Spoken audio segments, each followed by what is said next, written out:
বন্ধুরা, আজকে আমি তোমাদের সঙ্গে একটু আলোচনা করব। এইগুলো আমার অ্যাডিনিয়াম গাছ। তো এই অ্যাডিনিয়াম গাছগুলো যদি পুরনো টবে এইভাবে যদি তোমরা রেখে দাও, তাহলে কিন্তু সেসব গাছে ভালো ফুল পাবা না তোমরা। ভালো ফুলও সেরকম হবে না, কটেক্সও খুব সুন্দর হবে না। তো এই সময় আমাদের টব থেকে গাছগুলো তুলে নতুন করে আবার সার মাটি দিয়ে আবার এসে রেডি করতে যাও। তোমরা যারা মাটিতে করতে চাও সেই মাটি দিবা, আর মাটি যদি না দিতে চাও, আমার মতো যদি সিন্ডার দিয়ে করতে চাও, তাহলে আমি কীভাবে এখন সিন্ডারটা রেডি করি। আমি কিন্তু প্রত্যেক বছর সেই গ্যাসগুলো, যেগুলো পুরা গ্যাসগুলো কিন্তু ফেলি না, ওই গ্যাসেই নতুন করে আবার রোদ্দুরে দিয়ে আবার ওতেই আবার টবগুলো বেশ একটু পরিষ্কার করে আবার বসিয়ে দিই। তো এইগুলো যে 4 দিন আগে বেশ তুলে, মানে একবারেতে এত গাছ করা সম্ভব না, একদিন হয়তো সব গাছগুলো তুলে রেখেছি। তুলে শিকড়গুলো বেশ কেটে ফাঙ্গিসাইড দিয়ে রেখে এখন বেশ 4-5 দিন হয়ে গেছে আজকে। তখন এই নতুন টব, এই পুরনো টবগুলোই বেশ ব্রাশ দিয়ে ঘষে আবার এখন নতুন করে আবার প্রতিস্থাপন করব। তো এখন আমি সিন্ডারের সঙ্গে কি সার মিশাই সেই বিষয়ে আজকে আলোচনা করব। তো ভিডিওটা তোমরা দেখো। এই যে এদিকে আমার এই পুরনো সিন্ডার আছে, এই গ্যাসগুলো আছে, এইগুলো যে টবগুলোতে ছিল, এই যে এই টবগুলোতে ছিল, এই টবগুলো থেকে আমি পুরো বের করে নিয়েছি। বের করে নিয়ে এখন আমি কি করেছি, বের করে নিয়ে ভালো করে 4 দিন ধরে রোদ খাইয়ে নিয়েছি। রোদ্দুর দিয়ে তারপরে এখন এই যে আমরা প্রত্যেক বছর যে আমি অনেকেই করে ভার্মি মিশাই, আমি তো ভার্মিটা মিশাই না। আমার কাছে গোবর সারটাই আমি বেশিরভাগ ব্যবহার করি। ভার্মিটার অনেক দাম বেশি, তার জন্য আমি গোবর সারটাই বেশি ব্যবহার করি। তো এটা আমার 1 গামলা মতন আমি গোবর সার নিয়েছি। গোবর সার প্রত্যেক বছর আমি এই যে এটা গোবর সার আছে, আর এইগুলো প্রত্যেক বছর আমি এই গুঁড়োগুলো আমি চেলে বের করে নিই। তারপরে এই গুঁড়োগুলো আমাদের বেশ সার আছে, গোবর আছে, এর মধ্যে কিন্তু সেরকম কোনো খাবার নাই। বেশ বের করে নিয়ে এগুলো রোদ্দুরে দিয়ে বের করে নিয়েছি চেলে। ওইটা কিন্তু আমার পুরোনো টবেরই গ্যাসগুলো। এই ছোটো যেগুলো চাল্লাগুলো থাকে, 2 ধরনের চাল্লা থাকে, এটা একটু বড় ধরনের, এইটা একটু ছোট ধরনের। ওই পুরোনো গ্যাসগুলোই আমি এই ছোটো চাল্লা দিয়ে চেলে গুঁড়োগুলো পুরো বাদ দিয়ে দিলাম। এই গামলাটা আমি বাদ দিয়ে দিলাম। তারপরে এই গোবর সার দিয়ে এখন এই সার মাটি দিয়ে সুন্দর করে রেডি করে গাছটা প্রতিস্থাপন করব। তো একটা গাছ আমি তুলে নিই, তোমরা কিভাবে গাছ তুলবা সেই তোমাদেরকে সেই তোলাটা আমি দেখাই দিই। এই প্রত্যেকটা টবের গ্যাসগুলো আমি বের করে নিয়েছি, শুধু একটা আমি রেখে দিয়েছিলাম যে এটা তোমাদেরকে আমি দেখাবো যে আমার গাছের গোড়াগুলো কেমন আছে। তো দেখো তোমরা, এই যে এইভাবে করে বের করে নিতে হবে।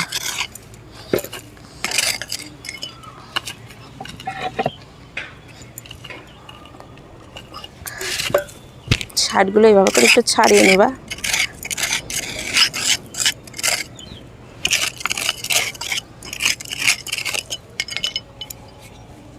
এই পুরোনো টবের যে মাটিটা ছিল সেই মাটিটা তোমরা কি করবা, এই যে সাইডগুলো এইভাবে একটু খুঁড়ে নিয়ে তোমরা এইভাবে করে টান দিবা, বাইরে চলে আসবে।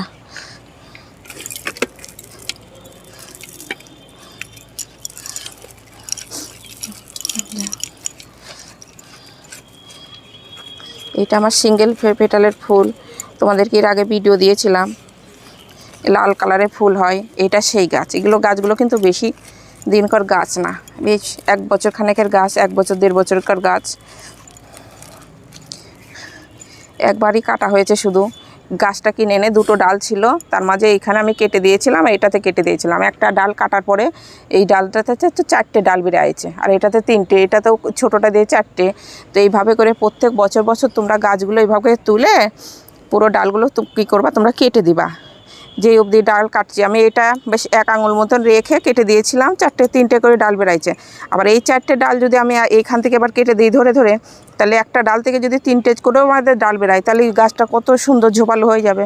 আর তোমরা যদি এইভাবেই যদি গাছগুলো রেখে দাও, তাহলে তোমাদের কডেক্সটাও সুন্দর হবে না, আবার গাছটাও কিন্তু ঝোপালো বেশ ঝাড় হবে না। এই যে কডেক্সগুলো কী পরিমাণে মোটা হয়েছে তোমরা দেখলেই বুঝতে পারছো। একটা অনেকেই কী করে এইভাবে করে ধুয়ে দেয়। তো যে কোনো গাছ তোমরা নিয়ে কী করবা, ধোয়ার চেষ্টা করো না। যে কোনো গাছ তোমাদের যদি সিন্ডারে থাকে, জলটা ঠেকলে কি হয়, অন্য কোনো জায়গায় হয়তো একটু আঘাত পেলো, জল পেয়ে জিনিসটা তাড়াতাড়ি আরও বেশি পচে যাওয়ার ভয় থাকে। তো তোমরা কি করো, বের করে নিয়ে যদি দেখো যে গাছটা খুব একটা পচে যাচ্ছে, সেটা তোমরা ধুতে পারো। ধুয়ে একটু রোদ্দুরে দিয়ে শুকাতে পারো, কিন্তু আমি সেরকম আমার গাছগুলো ধুই না। এই যেগুলো দেখছো তোমরা উপর এই সরু সরু শিকড়গুলো আছে, এই শিকড়গুলো তোমরা এইভাবে করে করে কেটে দিও একটু, ব্যাস এইভাবে। এই যে সরু সরু শিকড়গুলো কেটে দিও। এর আগে তো আমি প্রচুর শিকড় কেটেছিলাম। এইভাবে করে করে তোমরা কেটে দিও। সরু শিকড়গুলো আমাদের না রাখাই ভালো। যেমন এই যে এইদিকে কিছু গাছ আছে, এইটা যেমন আমাদের এই বড় বড় শিকড়গুলো যদি থাকে দেখতে আমাদের ভালো লাগে। তার মাঝে মাঝে ভিতরে যে শিকড়গুলো আমাদের হবে, এই যে সাইডে শিকড়গুলো, এগুলো তোমরা কেটে দিও। নাহলে কি হবে, এই শিকড়গুলো বড় হয়ে তখন গাছের সুন্দর শেপটাই পুরো নষ্ট হয়ে যাবে, শেপটাই নষ্ট হয়ে যাবে। যেমন এই যে এই ধরনের এক গাছগুলো, এইদিকে কিন্তু সরু সরু প্রচুর শিকড় ছিল, সেই সরু শিকড়গুলো আমি পুরো কেটে দিয়েছি। আর 1 বছর পর পর আমি কি করি, এই বছর আর কাটলাম না। এর আগের বার যখন প্রতিস্থাপন করেছিলাম পুরোটা এই সরু শিকড়গুলো পুরোটাই কেটে দিয়েছিলাম, কিন্তু এইবার আমি কিছুটাই উপরের অংশগুলো আমি কেটে দিয়েছি সরু সরু শিকড়গুলো। তারপরে এখন প্রতিস্থাপন করব। আবার সামনে বছর যখন আবার তুলবো তখন এই সরু শিকড়গুলো আমি সব এই অবধি পুরো কেটে দেবো, কেটে দিয়ে তারপরে আবার প্রতিস্থাপন করব। তো এইভাবে করেই তোমরা রেডি করে নিতে পারো গাছগুলো। আর আমি টবের মাটিতে বেশ 10-12 দিন জল দিয়েছিলাম না, এর আগে একটা ভিডিওতে তোমাদের বলেছিলাম। গাছগুলো শুকনোতে অমনিই পড়েছিল, আর আমি কোনো ছায়াতেও থাকে না, আমার এইভাবেই পড়ে থাকে গাছগুলো। যে পুরনো টবটা এখন বের করলাম, প্রত্যেকটা টবই কিন্তু আমার ওইভাবে করে পরিষ্কার করা আছে। এই ধরনের একটা বিরাস নিয়ে বেশ 2 দিকে এইভাবে করে ঘষে টষে নিয়ে পরিষ্কার করে তোমরা টবগুলো ধুয়ে দিও। টবগুলো রেখে তখন এই যেগুলো আমি এখন বের করলাম এই টবটা, তবে এই মাটিটা আমি পরে তোমাদেরকে অন্য কাজে আমি পরে ব্যবহার করব। যেগুলো নতুন আছে সেগুলোই দেখাচ্ছি। এর মধ্যে কিন্তু পুরোটাই আমার ঘ্যাস আছে। ঘ্যাসের মধ্যে এই যে এইগুলো কিন্তু সার, যেগুলো সেই সার মাটিগুলো আগে দিই, যত গোবর সার তারপর অন্য কিছু সারগুলো সব গুঁড়ো ভাব হয়ে এই ধরনের এগুলো বাদ দিয়ে দিতে হয়। এইগুলো যদি আবার ওর মধ্যে থেকে যায় তাহলে কি হবে, বৃষ্টির জল পেয়ে তখন আমার ছাদে তখন কি হয়, এর থেকেই গুঁড়াগুলো একটু পচে যেতে পারে। বেশি গুঁড়োটা আমি এইভাবে করে যে বাদ দিয়ে দিয়েছি, এই যে এটা পুরোটাই গুঁড়ো। আর যত পরিমাণে আমি বাদ দিয়েছি ঠিক ততটা পরিমাণেই, তার থেকে একটু বেশি আছে, একটু হয়তো বেশি কম বেশি হলে কোনো অসুবিধা নাই। তো আমি এখন গোবর সার নিয়েছি, আর এখন যেটা নেব সেটা নিয়েছি। এটা আমার বাড়িরই ডিমের খোসা চা পাতা দিয়ে গুঁড়ো করা কাঁচা ডিমের, যেটা অমলেট খাওয়ার পরে আমরা ফেলে দিই, সেই জিনিসটা আমি না ফেলে এইভাবে গুঁড়ো করে আমি এখন এর সঙ্গে মিক্স করব। আর এটাতে নিয়েছি একটু ম্যাগনেসিয়াম সালফেট নিয়েছি, আর এইটা নিয়েছি একটু সিঙ্গেল সুপার ফসফেট নিয়েছি, 2 চামচা মতো নিয়েছি। আমার এখানে সিমেন্টের 2 বস্তা পরিমাণে আমার ঘ্যাস আছে, 2 বস্তা 2.5 বস্তা হয়ে যাবে এই সার মাটি দিয়ে। তো সেই হিসাবে আমি এখানে 2 মুঠো মতন করে নিয়েছি। 2 মুঠো ম্যাগনেসিয়াম সালফেট, চামচা মতন সিঙ্গেল সুপার ফসফেট নিয়েছি। যে কোনো গাছ প্রতিস্থাপন করার সময় তো তোমরা যদি সিঙ্গেল সুপার ফসফেটটা দিয়ে দিতে পারো তাহলে আমাদের শিকড়টা বেশ তাড়াতাড়ি ছাড়ে, শিকড়ের জোরালো ভাবটাও বেশি হয়। তার জন্য আমি মাটিতেই হোক আর ঘ্যাসেই হোক এটা দিয়ে দিই, সিঙ্গেল সুপার ফসফেট দিয়ে দিই। আর এখানে নিয়েছি 1 চামচা মতো লাল পটাশ, এটাতে নিয়েছি একটু ফুরাডন, এটা 1 মুঠো মতো নিয়েছি। তার মানে আমাদের এই ঘ্যাসগুলোতে আমি জলের পরিমাণটা একটু টান দিয়ে দিই, তার জন্যই না টবের মাটিতে খুব পিঁপড়ে হয়। তার জন্য এটা দিলে কি হবে, টবের মাটিতে পিঁপড়ে হবে না, কোনো পোকামাকড় হবে না। আর এটা নিয়েছি একটু হিউমিক অ্যাসিড, এটা মাটিতে দুয়ারটা। তো এইগুলো দিয়ে আমি সবগুলো এখন মিক্স করব। আর এর সঙ্গে নিয়েছি একটু চুন, এটা 2 প্যাকেট মতো চুন আছে। পানের দোকানে যে চুনটা, খাওয়ার চুনটা কিনতে পাওয়া যায় সেটা ভিজা অবস্থায় থাকে, তো সেইটা আমি প্লেটের ঢেলে একটু শুকিয়ে নিয়েছি, ঝরঝরে করে নিয়েছি। এটা আমি 1 মুঠো মতন দিয়ে দেবো। এটা দিলে ক্যালসিয়ামেরও কাজটাও করবে, আর পোকামাকড়টাও চুনেতে বেশি হয় না। আর এর সঙ্গে যদি আমি হাড়কুচি, শিংকুচি, নিমখোল এগুলো দিতাম তাহলে কি করতাম, এই ঘ্যাসটা কিছুদিন পচিয়ে নিতাম। কিন্তু এটা আমার বেশ আজকে দিয়ে আমি প্রতিস্থাপন করব, তার জন্য আমি সেই সব সারগুলো এখন দিলাম না। আর এটা সারের দোকানে কিনতে পাওয়া যায়, ওই যেগুলো নিমখোল দিয়ে, হাড়কুচি, শিংকুচি দিয়ে যেগুলো করা থাকে সেইগুলোই কিন্তু এর মধ্যে থাকে। এটা আমি দিয়ে দিলাম। এটা 1 কেজির প্যাকেট, দাম নিয়েছে 60 টাকা। এটা আমি দিয়ে দিলাম 500 মতন করে দিয়ে দিলাম। এটা দিলে কি হাড়কুচি, শিংকুচি এগুলো না দিলেও হয়। তো এখন এটা দিয়ে দিলাম আমি, এগুলো সব মিক্স করে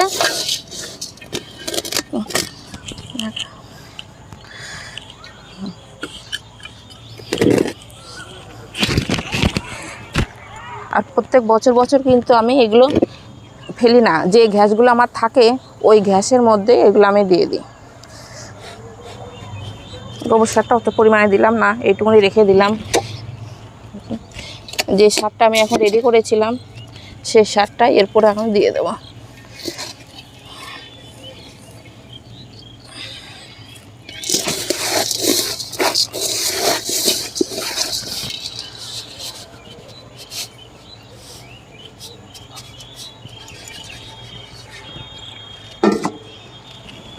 এইভাবে যেইভাবে করে সিমেন্ট বালি সব মাখায় সেইভাবে করে তোমরা সুন্দর করে একটু এটা ভালো করে সুন্দর করে মিক্স করে নিও। বেশ এই দিক থেকে ওই ধার থেকে এই ধার, এই ধার থেকে ওই ধার, এইভাবে করে পাল্টাপাল্টি করে যদি তোমরা মিক্স করো তাহলে তোমাদের মেশানোটা বেশি ভালো হবে। যে সুন্দর করে আমার এটা রেডি করা হয়ে গেল, গ্যাসটা আমার মিক্স করা হয়ে গেল। যে তারপরে কিছুদিন আগে আমি যেই টবগুলো, বেশ 4 দিন আগে এই টবগুলো থেকে আমি গাছগুলো সব বের করে টবগুলো বিরাস দিয়ে ঘষে টষে রেখেছিলাম। যে এইগুলো আমার উপরে পাথরগুলো দেওয়া ছিল, তোমরা দেখেছিলাম। এই পাথরগুলো এখন আমি আলাদা করে বেছে বেছে তুলে রেখেছি। এখন তোমাদেরকে আমি একটা গাছে প্রতিস্থাপন করে দেখাই দিচ্ছি যে কীভাবে করে তোমরা প্রতিস্থাপন করবা। যে গাছগুলো আমরা এখন একটা গাছ আমি রেখে দিয়েছিলাম, সেই গাছটাতে আমি এখন শিকড়টা কাটলাম। যে গাছটা শিকড়টা কাটলাম সেই গাছটা কিন্তু তোমরা এখনই প্রতিস্থাপন করতে যেও না। এই যে এই গাছটা আমি এখন তুলে তোমাদেরকে দেখালাম, যে সরু সরু শিকড়গুলো কয়েকটা আমি কাটলাম, এখনও কিছুটা কাটতে হবে। এইসব গাছ ডালগুলো এগুলো এখনও কাটতে হবে। এগুলো কেটে তোমরা যদি 4-5 দিন না 3 দিন যদি অমনি ফেলে রাখো তাহলেও কিন্তু সব জায়গাগুলো শুকিয়ে যাবে। আর এইভাবে এখন সঙ্গে সঙ্গে কেটে যদি তোমরা প্রতিস্থাপন করতে যাও, তারপরে আমরা জল দেব, ওই যে কাটা কাটা জায়গাগুলো বেশ হাওয়া বাতাস লাগবে না, যে তখন কি করবে টবের মধ্যে থেকে থেকে ওইখান থেকে পচন আসতে পারে।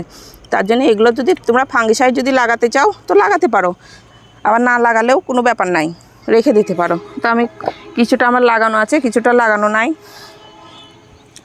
এইভাবে করে আমি এখন প্রতিস্থাপন করব। যেগুলো আগে তুলে রেখেছিলাম ওই একটা গাছই শুধু রেখে দেব, আর প্রত্যেকটাতে আমি এখন প্রতিস্থাপন করে দেব। এই যে একটা করে এই যে খোলামকুচিগুলো আমার প্রত্যেকটা টবের দেওয়া থাকে, এইভাবে করে আমি খোলামকুচিগুলো বের করার সময়তে আলাদা করে রেখে দিয়েছিলাম। তো এখন আমি প্রতিস্থাপন করে তোমাদেরকে দেখাই। এই যে এই গাছগুলোতে আমি একটু বেশি মোটা মোটা শিকড়গুলো কেটেছিলাম, 4 দিন আগে কেটে কেটে ফাঙ্গিসাইড দিয়ে রেখে দিয়েছিলাম। তো গাছগুলো এখন কী পরিমাণে শুকিয়ে গেছে তোমরা দেখলেই বুঝতে পারছো। আর এই ভিতরটা এমন হয়েছে কেন, ওই গাছটা খুবই লম্বা ছিল, তো আমি এখান থেকে কী করেছিলাম, বেশ বটি দিয়ে পুরো সমান করে কেটে দিয়েছিলাম। অনেকটা বেশ লম্বা হয়ে গেছিলো, দেখতে ভালো লাগছিলো না কডেক্সটা। তো আমি কেটে দিয়ে এই কী করেছি, যেগুলো নারকেলের যেগুলো থাকে নারকেলের মালইগুলো দিয়ে এটার মধ্যে আমি বসিয়ে সে এখনও এইভাবে প্রতিস্থাপন আমি করব। ব্যাস এই যে এটা মালুটা আমি দিয়ে দিলাম, তাহলে কি হবে, সাইড দিয়ে আমার শিকড়টা হয়ে এই গাছটা বেশ সুন্দর একটা শেপে চলে আসবে। এভাবে করে আমি এখন প্রত্যেকটাতে প্রতিস্থাপন করে দেব। এই যে একটা গাছ দেখছো, এটাও কিন্তু অ্যাডিনিয়াম। অনেকে ভাবে এটা অ্যারাবিকাম, কিন্তু অ্যারাবিকাম না, এটা অ্যাডিনিয়ামই একটা সুন্দর শেপ দিয়ে করেছি। এই শিকড়গুলো পরে পরে রেডি করা যায়। এটারও ভিতরটা তোমরা দেখলেই বুঝতে পারছো, ভিতরটা কিন্তু পুরো ফাঁকা। এই যে এটার মধ্যে একটা কৌটো ভরে রেখেছিলাম, ভরে প্রতিস্থাপন করে দিয়েছিলাম। তো ভিতরটা কেমন ফাঁকা, আমার পুরোটা হাতটা ঢুকে যাচ্ছে। তোমরা দেখলেই বুঝতে পারছো কী পরিমাণে কত সুন্দর লাগছে দেখতে যেগুলো। তো এইভাবে করে আমি এখন প্রতিস্থাপন করব। এই যে একটা করে আমি খোলামকুচি দিয়ে দিই।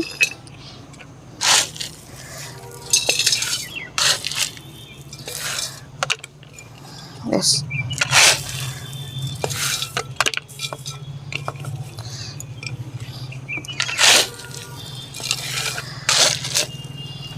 আর এর সঙ্গে আমি ফাঙ্গিসাইডটা এখন মিক্স করলাম না, আমি এখন ফাঙ্গিসাইডটা জল করে এর উপরে শুধু দিয়ে দেবো।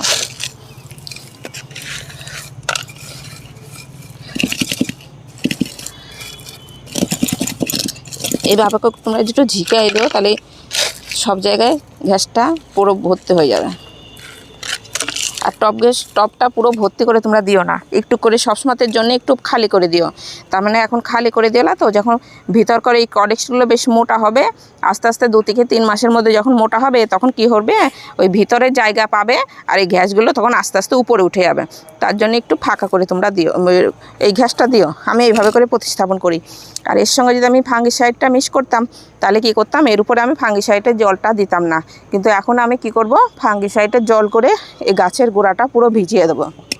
তো এইভাবে করে আমি এখন সবগুলো প্রতিস্থাপন করে নেব।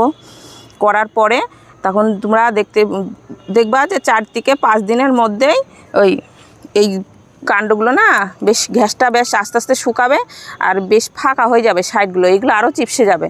তো তোমরা তখন ভয় পেও না, 4-5 দিনের মধ্যে চপসে যাবে। তারপরে কি করবে, আস্তে আস্তে জিনিসটা যখন নতুন শিকড়ে গ্যাসটা ধরে যাবে তখন আস্তে আস্তে কর্ডেক্সগুলো মোটা হবে। আর তাই বলে যে এটা শুকিয়ে যাচ্ছে তোমরা এরপর আবার জল দিয়ে দিলা, জল দিও না। জল না দিয়ে কি করতে পারো, তোমরা যখন থেকে দেখবা যে গ্যাসটা উপরে শুকিয়ে গেছে, জল উপরে এমনি প্লেন জল নিয়ে স্প্রে করে দিও, গোটা গাছের কাণ্ড পুরো ভিজিয়ে দিও। কাণ্ড ভিজিয়ে দিলে কি করবে, উপর করে লেয়ারটাও শুকিয়ে যাবে, ভিজে যাবে। আর ওই গাছের কাণ্ড থেকে বেশ চোখগুলো ফেটে ফেটে বেশ তাড়াতাড়ি করে কুশিগুলো ছাড়বে। আর সেই কুশিতেই কিন্তু তখন ফুল আসে, আমাদের ফুল ফোটে, কুড়ি নিয়ে কুশিগুলো বেরাবে। তো যখন কুশিটা বেরাবে তখন দেখলেই বুঝতে পারছো ছোটো ছোটো বেশ কচি কচি পাতাগুলো বেরাচ্ছে, তখন তোমরা একটু কাকা ওষুধটা দিয়ে দিও। কাকা ওষুধ কিংবা সোপাসোনাডা, যার কাছে যেটা পোকা মারার ওষুধ থাকে। তবে কচি পাতাতে খুব কড়া ডোজের ওষুধটা দিও না তোমরা, হালকা ডোজের ওষুধগুলোই তোমরা দিও, তাহলে বেশি ভালো হবে। তবে এই অ্যাডেনিয়াম গাছে পোকামাকড়টা খুব একটা বেশি হয় না, তবে একবার দিলেই যথেষ্ট। কচি কচি পাতাতে যদি হয়তো পোকা লেগেও যেতে পারে, তখন আমাদের কচি পাতার সঙ্গে কিন্তু ফুল বেরাবে, তো পোকা লেগে গেলে পরে তখন ফুলগুলো আবার নষ্ট হয়ে যাবে। তার জন্য একবার দিলেই যথেষ্ট। আর এইভাবে করে এখন ফাঙ্গিসাইডটা গুলিয়ে নিয়ে জল করে নিয়ে গাছের গোড়াতে আমি দিয়ে দেবো। আর এইভাবে করে আমি প্রতিস্থাপন করবো। আর যে এই গাছগুলো আমি সব তুলে রেখেছিলাম, এখন এগুলো প্রতিস্থাপন করব। আর এই গাছটার এর আগে তো তোমাদেরকে দেখিয়েছিলাম যে কিছুদিন আগেই আমার টবটা বড় একটা টব ছিল, অন্য টবে ছিল, ওই টবটা আমার গোড়াটা মোটা হয়ে ফেটে গেছিলো এই 2 মাস মতন আগেই। যে তখন এটা আমি নতুন করে এই গামলাটা বেশ তলাটা ফুটো করে প্রতিস্থাপন করেছি। তো এখন আমি কি করব, এইটাতে আর পুরো তুলবো না, বেশ 2 মাস আগে তো প্রতিস্থাপন করেছি। কিন্তু সাইড থেকে এগুলো আমি তুলে নেব, তুলে নিয়ে ঘ্যাসগুলো সাইড থেকে বেশ কিছু দিয়ে কুড়ে কুড়ে বের করে নেব। উপরকার শিকড়গুলো কয়েকটা কেটে নেব, কেটে নিয়ে 2-3 দিন অমনি ফেলে রাখবো। ফেলে রেখে তারপরে আমি যেগুলো নতুন সারগুলো আছে, জৈব সারটাই রেডি কিনা তা, ওগুলো 2-3 মুঠো করে সাইড দিয়ে আমি জল দিয়ে দেবো। কিন্তু খুঁড়ে নিয়ে 2-3 দিন অমনি রোদ্দুর খাইয়ে নেব, গামলার মধ্যেই থাকবে। তো এইভাবে করে তোমরা প্রতিস্থাপন করতে পারো। আর অনেকে কি করে, অ্যাডেনিয়াম গাছ বছরের মধ্যে 2-3 বার অনেকে করে, কিন্তু আমার হাতে অত টাইম নাই। আমি প্রত্যেক বছর একবার করে গাছগুলো এইরকম করে তুলে তুলে বের করে করে রাখি। আবার যে একটা গাছ কেটে রেখেছিলাম, এই গাছটা যেমন খুবই লম্বা ছিল, এটা একটা ভালো ভ্যারাইটির গাছ, সিঙ্গেল ফুল হয়।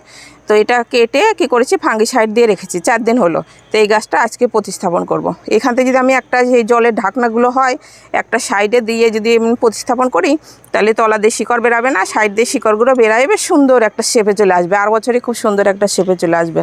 তো এইভাবে করে তোমরা প্রতিস্থাপন করতে পারো। অনেকে ভাবে যে এই সব গাছ খুব কঠিন গাছ, কিন্তু এর থেকে সহজ কোনো গাছ আমার মনে হয় না। তবে মাটিতে করলে একটু ভয় বেশি, খোলা ছাদের তলায় থাকলে কটেজগুলো পচে যাওয়ার ভয় থাকে। তবে এই ঘ্যাসগুলোতে করলে পরে সেটা বেশি ভালো হয়, আমার তো তাই মনে হয়। ওই জন্য ভিডিওটা তোমাদের সঙ্গে শেয়ার করলাম। তো তোমরা এই ধরনের করে প্রতিস্থাপন করতে পারো এই সময়, তাহলে তোমাদের গাছে প্রচুর পরিমাণে ফুল হবে। তো ভিডিওটা এখানেই শেষ করছি, নমস্কার।